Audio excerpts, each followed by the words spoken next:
Jared Polin, FroKnowsPhoto.com, and I want to tell you why the photography world is about to explode.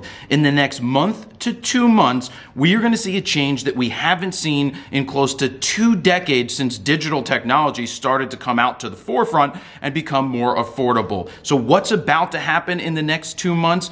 You're about to see Nikon and Canon finally get serious about their mirrorless camera technology. We know that Sony's has a 5-year head start on both of these guys. They've been putting out tremendous cameras for the past couple of years. They started at one place and now they've built and built and built. They have a lot of lenses. They have a lot of body offerings. The A7 III, the A7R III, and the A9 are all fantastic cameras, and Nikon and Canon are way behind.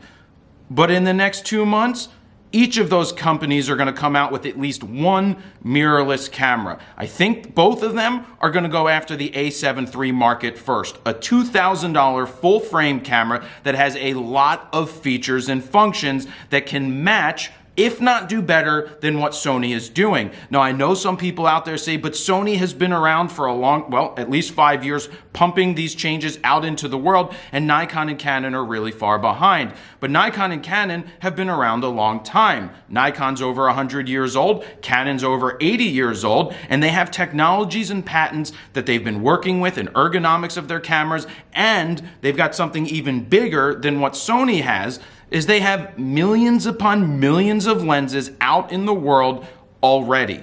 Now, I know when they come out with their cameras, they will have adapters to allow you to natively adapt your full frame lenses for DSLRs onto the mirrorless cameras. Now, some people may say, well, why do you want to have an adapter? Won't you lose something? Well, when it's a native adapter, you're probably not going to lose very much. Now, you may not be able to take advantage of all of the mirrorless technologies that you have in the cameras, but I think the lenses are going to be extremely functional on these bodies, no matter which lenses you put on from the native Nikon or native Canon. So here's what needs to happen for Nikon. Nikon needs an autofocus system that doesn't just work great for photography.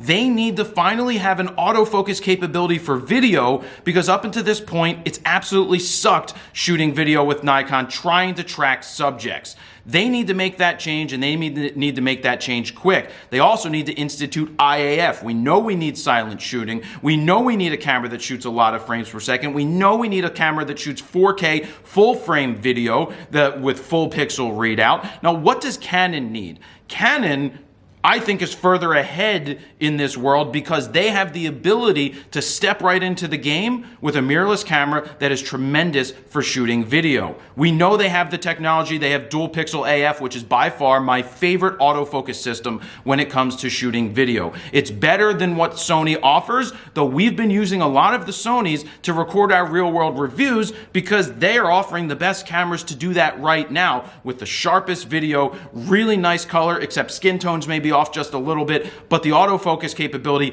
is really good, but Canon's is that much better. So a lot is about to change. The whole world is going to change, and we're going to see what's going to happen when these new cameras come out. I think you're going to see at least one camera in the next 2 months from each of these cameras, and then after that, another one later. You're going to see your A7 III version, you're going to see your high megapixel version, you may start to see your sports version from both of these guys. Now, will this be the death of the DSLR?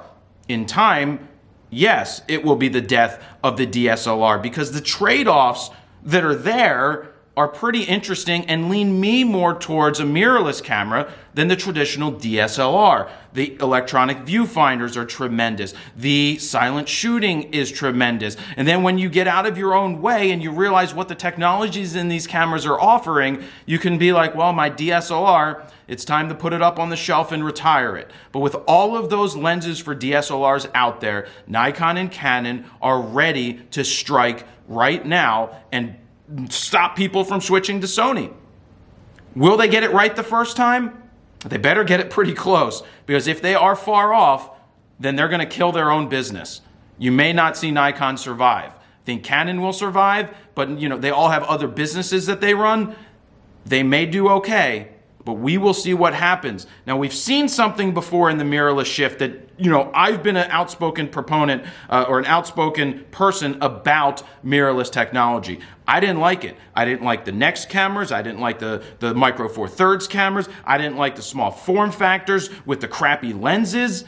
Once everybody got through their mind that it's not about the smaller and lighter cameras and shittier lenses, but it's about the technology in these cameras. They started to get a little bigger. They started to feel better in the hands. You started to put real glass on the front of it where professionals would feel more comfortable using it. Once that started to happen and Sony evolved the world, well, Nikon and Canon are about to get close to catching up. We will see what happens. We will see what comes out. Will you be waiting to see what happens? Have you already jumped ship to Sony? Are you going to stick with your Nikon and Canon and adapters to begin with? Because both of those companies will come out with lenses as well to help give them their mirrorless lenses as they start building out their infrastructure. So we'll leave it right there, guys. Thank you very much for listening and watching. Jared Polin, FroKnowsPhoto.com.